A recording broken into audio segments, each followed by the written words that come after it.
श्री स्वामी समर्थ संपूर्ण चरित्र भाग 6. अहंकाराचा नाश आणि खऱ्या भक्तीचा मार्ग. श्री स्वामी समर्थाच्या लीलांचा प्रभाव आता सर्वत्र पसरू लागला होता. अनेक लोक त्यांच्या दर्शनासाठी येत होते.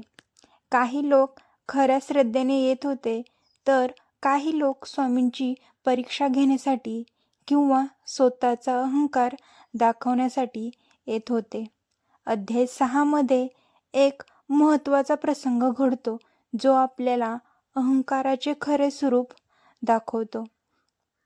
एक श्रीमंत आणि अहंकारी माणूस स्वामी समर्थाकडे येतो. त्याला वाटत असते की तो खूप मोठा आहे, त्याच्याकडे पैसा आहे, मान सन्मान आहे, त्यामुळे त्याला कुणाची गरज नाही. पण लोकांकडून स्वामी समर्थाच्या चमत्काराबद्दल ऐकून तो त्यांची परीक्षा घेण्यासाठी येतो. तो स्वामींना नमस्कार करतो, पण मनात गर्व आणि शंका असते. तो विचार करतो, जर हे खरे संत असतील तर मला सिद्ध करून दाखवावे लागेल.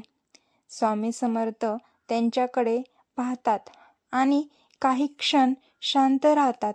अचानक ते कठोर स्वरात त्याला म्हणतात, अहंकाराने भरलेला मनुष्य सत्य ओळखू शकत नाही.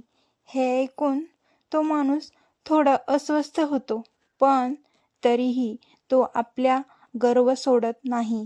स्वामी त्याला दुर्लक्ष करतात, त्याला कोणत्याही विशेष वागणूक देत नाहीत.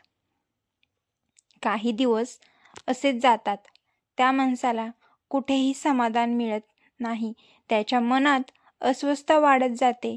शेवटी तो मनापासून विचार करतो आणि त्याला आपली चूक उमजते. एक दिवस तो पूर्णपणे नम्रतेने स्वामींच्या चरणी येतो. यावेळी त्याच्या मनात कोणताही अहंकार नसतो, फक्त श्रद्धा आणि नम्रता दिसते. तो स्वामींना मनापासून शरण जातो. स्वामी समर्थ त्याच्याकडे प्रेमाने पाहतात आणि त्याला आशीर्वाद देतात. त्या क्षणानंतर त्याच्या जीवनात मोठा बदल होतो. त्याचा अहंकार नष्ट होतो आणि त्याला खऱ्या भक्तीचा मार्ग सापडतो. या अध्यायातून आपल्याला एक मोठा संदेश मिळतो.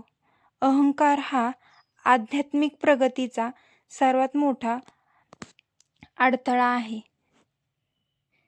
स्वामी समर्थ शिकवतात की जोपर्यंत मनात गर्व आहे, तोपर्यंत खरे ज्ञान मिळतच नाही. नम्रता, श्रद्धा आणि समर्पण या गोष्टींचा माध्यमातूनच गुरुकृपा मिळत असते.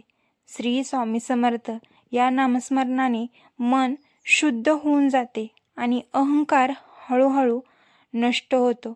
श्री स्वामी समर्थ अध्याय 6 आपल्याला शिकवतो की खरा भक्त तोच जो आपल्या अहंकाराचा त्याग करून पूर्ण श्रद्धेने गुरुच्या चरणी शरण जातो.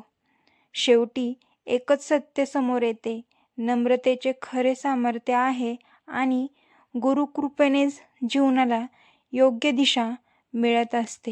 श्री स्वामी समर्थ.